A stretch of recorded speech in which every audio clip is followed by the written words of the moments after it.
models. We're doing the 232 review from 231. So this could also double for 231 at the end of 231. All right, so we're looking at, and this is the nerve, we're still looking at nervous tissue. This is a neuron. We're going to name some of the parts of it, okay? So we've got our cell body here, and this would be, that beginning is the axon hillock, okay? And then this is an axon, and look at that axon, it's wrapped, my friends. What is it wrapped with? Look at all that wrapping.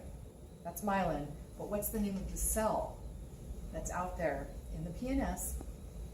Look, there's a little nucleus of that cell. But you know what it is? It's a Schwann. Yeah, Schwann. So this is a Schwann cell, this is a Schwann cell. So whenever there's not a Schwann cell, this is called the node of Ranvier. Okay? And so, and then we've got the Schwann cell, and then these are called neurofibrils. So they're right here. This is kind of the best place you can see them. Also, wrapping around this axon, endoneurium. Okay, so it'll be this gray color. All right, inside we've got missile bodies. Guess what? Missile bodies are the same thing as Rapier, except special, because now we're talking about neurons. The nucleus, I think we're good. Smooth ER. Look at the dendrites. Now here's a trick. The dendrites are in the light shade.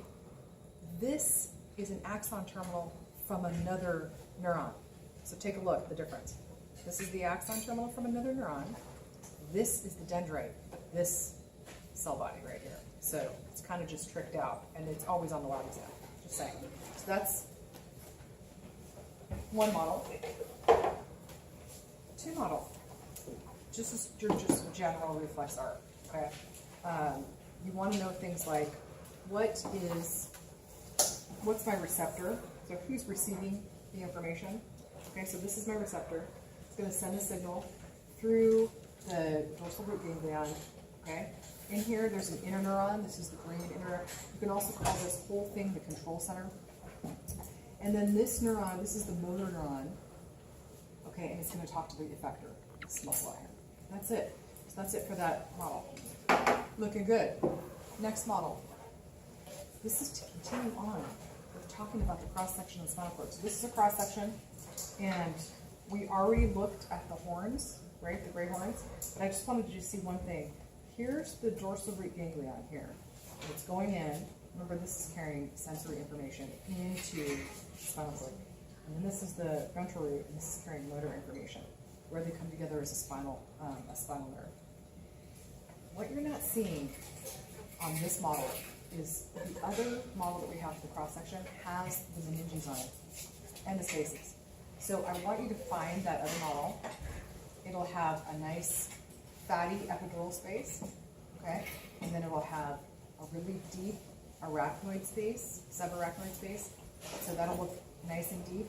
And the pia is going to be right on top of it. So it's literally covering the spinal cord. That's the difference between these two models. So I think that's good for this one. Okay. We're going to come over here. That's cool. We're almost done. We're just going to do this other model right here. So we're going to look at this model. So this is a new model. It's special. So you can see all of the spinal nerves coming out here, all the way down. Okay. And you can see a couple things on here. One is where the spinal cord ends is somewhere around L1, okay?